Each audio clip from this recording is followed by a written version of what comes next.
রয়েছে বাংলায় উত্তর দাও যে কোনো 6টি। প্রতিটি প্রশ্নের মান রয়েছে 1 করে 1 × 6 = 6। এখানে তোমাদের গল্প এবং কবিতা থেকে কিন্তু প্রশ্ন দেওয়া হয়েছে, ভালো করে দেখে নাও। 2 থেকে রয়েছে সংস্কৃতে উত্তর দাও যে কোনো 6টি। প্রতিটি প্রশ্নের মান 1 করে 1 × 6 = 6। এখানেও তোমাদের কিন্তু গল্প থেকে প্রশ্ন দেওয়া হয়েছে, ভালো করে দেখে নাও। পরে হচ্ছে সন্ধি বিচ্ছেদ করো, প্রশ্নের মান 1 করে 1 × 4 = 4। পরে হচ্ছে কারক বিভক্তি নির্ণয় করো যে কোনো 3টি। প্রতিটি প্রশ্নের মান 1 করে 1 × 3 = 3। পরে হচ্ছে সংস্কৃতে অনুবাদ করো 2টি, প্রশ্নের মান 1 করে 1 × 2 = 2। কোনো গ্রামের এক দরিদ্র ব্রাহ্মণ বাস করত। আমার সকল দোষ ক্ষমা করো, সে একদিন একটি মৃগকে হত্যা করলো। 6 থেকে যে কোনো 4টি প্রশ্ন উত্তর দাও, প্রশ্নের মান 1 করে 1 × 4 = 4।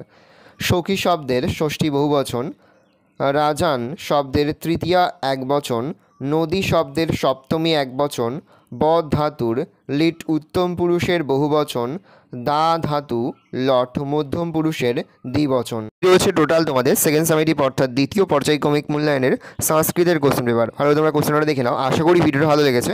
ভিডিওটা ভালো লাগলে ভিডিওকে লাইক করে থাকলে ভুলবে না। আর আমার চ্যানেল নতুন হওয়া লাল কালার সাবস্ক্রাইব প্রেস করে পাশে বেল আইকনটি প্রেস করে যখন নতুন কোনো ভিডিও আপলোড করি সবার ফার্স্ট নোটিফিকেশন তোমরা পেয়ে যাও। আর এই ভিডিওটি তোমার বন্ধুবান্ধবী আত্মীয় স্বজন সবার মধ্যে কিন্তু অনেক শেয়ার করে দাও যারা এবছর 8ম শ্রেণীতে পড়ছে। ভালো করে তোমরা কোশ্চেন পেপারটা দেখে নাও।